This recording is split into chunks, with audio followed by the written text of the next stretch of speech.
Shalom sahabat penjunanku pelitaku, selamat malam. Sebelum kita mendengarkan dan merenungkan firman Tuhan, mari bersama-sama kita memohon pimpinan Tuhan dalam doa. Bapa di dalam surga, Bapa yang maha besar dan maha mulia, segala pujian dan hormat hanya bagimu Bapa. Terima kasih untuk anugerah dan kasih yang boleh Bapa nyatakan di dalam kehidupan kami.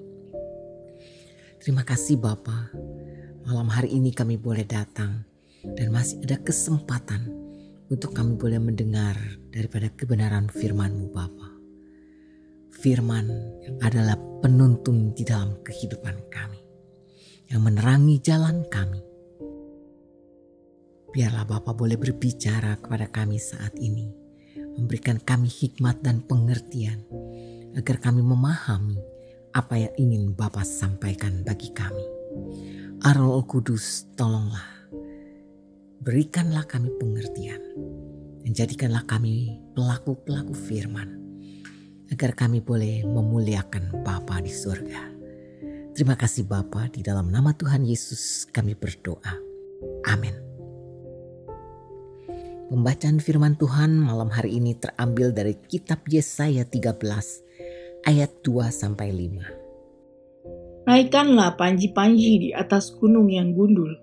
Perserulah terhadap mereka dengan suara nyaring. Lambaikanlah tangan supaya mereka masuk ke pintu-pintu gerbang para bangsawan.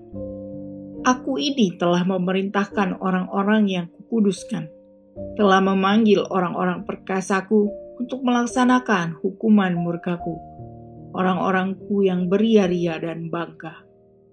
Ada suara keramaian di atas gunung-gunung, seperti suara kumpulan orang yang besar jumlahnya, suara kegaduhan dari kerajaan-kerajaan, dari bangsa-bangsa yang berkumpul. Tuhan semesta alam sedang memeriksa pasukan perang. Mereka datang dari negeri yang jauh, ya, dari ujung langit, yaitu Tuhan serta yang melaksanakan amarahnya untuk merusakkan seluruh bumi. Judul renungan bagi kita saat ini adalah kesombongan dan kebanggaan akan dijatuhkan.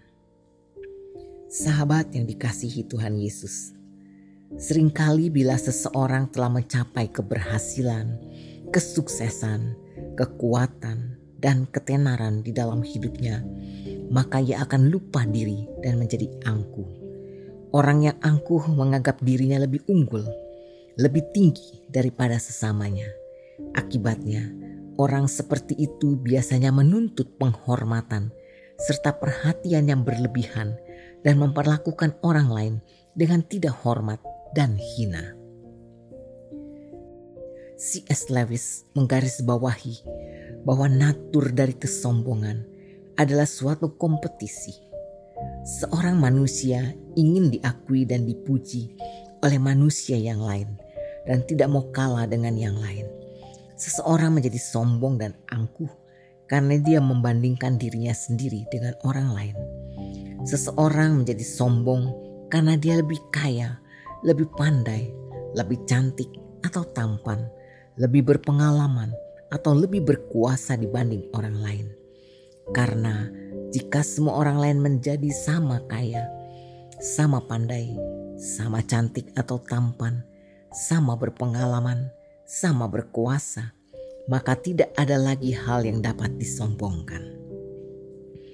Dalam teks hari ini, Tuhan sedang berbicara kepada Babel melalui Yesaya bahwa Tuhan akan datang untuk merendahkan mereka karena mereka telah jatuh ke dalam kesombongan, dan yang dengan angkuhnya mereka menyatakan kepada dunia betapa kuatnya mereka dan tidak ada satupun dewa yang sanggup mengalahkan mereka. Tuhan melihat bangsa ini telah meninggikan dirinya di atas Tuhan, dan karena itu Tuhan menyatakan bahwa Dia akan melawan dan menghancurkan Babel. Mereka akan jatuh di hadapan Tuhan yang Maha Kuasa.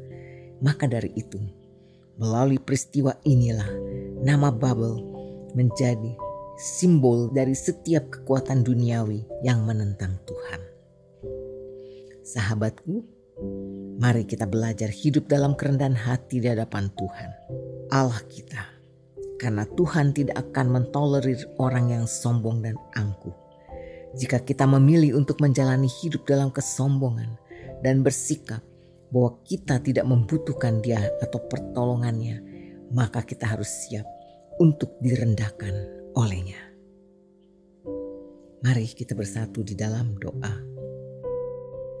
Bapa di dalam surga, bantulah kami untuk menjalani kehidupan yang rendah hati di hadapan-Mu dan tidak jatuh ke dalam perangkap kesombongan. Terima kasih atas firman-Mu yang memberi petunjuk tentang bagaimana menjalani hidup dengan kerendahan hati.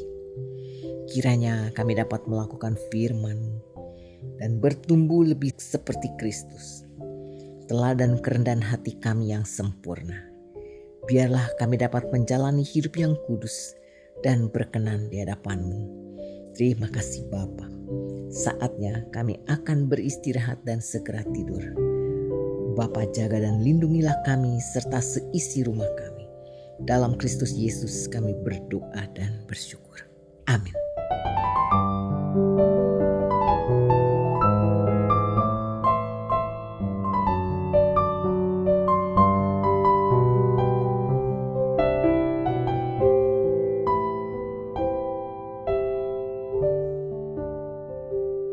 Bukan karena